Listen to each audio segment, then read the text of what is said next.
أعوذ بالله من الشيطان الرجيم. بسم الله الرحمن الرحيم. والنازعات غرقا والناشطات نشطا والسابحات سبحا فالسابقات سبقا فالمدبرات أمرا يوم ترجف الراجفة تتبعها الرادفة قلوب يومئذ واجفة أبصارها خاشعة يقولون أئنا لمردودون في الحافرة أئذا كنا عظاما نخرة قالوا تلك إذا كرة خاسرة فإنما هي زجرة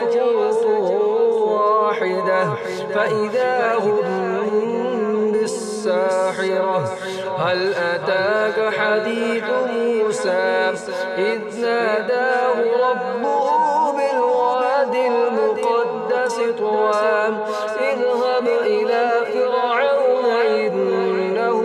طغى فقل هل لك إلى أن تزكى وأهديك إلى ربك فتخشى فأراه الآية الكبرى فكذب وعصى ثم أدبر يسعى فحشر فنادى فقال أنا ربكم الأعلى فأخذه الله نكال الآخرة والأولى إن في ذلك لعبرة لمن يخشى أأنتم أشد خلقا أم السماء بناها رفع سمكها فسواها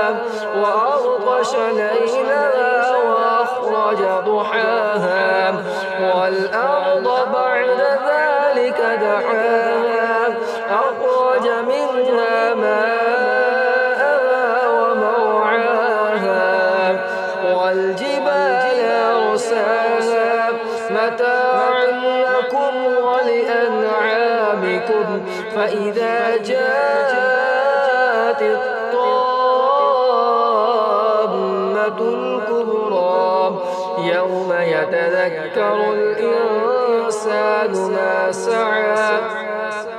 وبرزت الجحيم لمن يرى فأما من طغى وآثر الحياة الدنيا فإن الجحيم هي المأوى وأما من خاف مقام ربه ونهى النفس عن الهوى فإن الجنة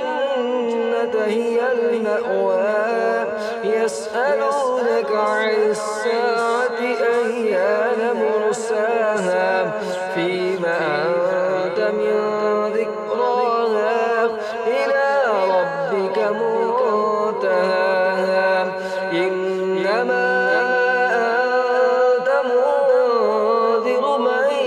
يخشاها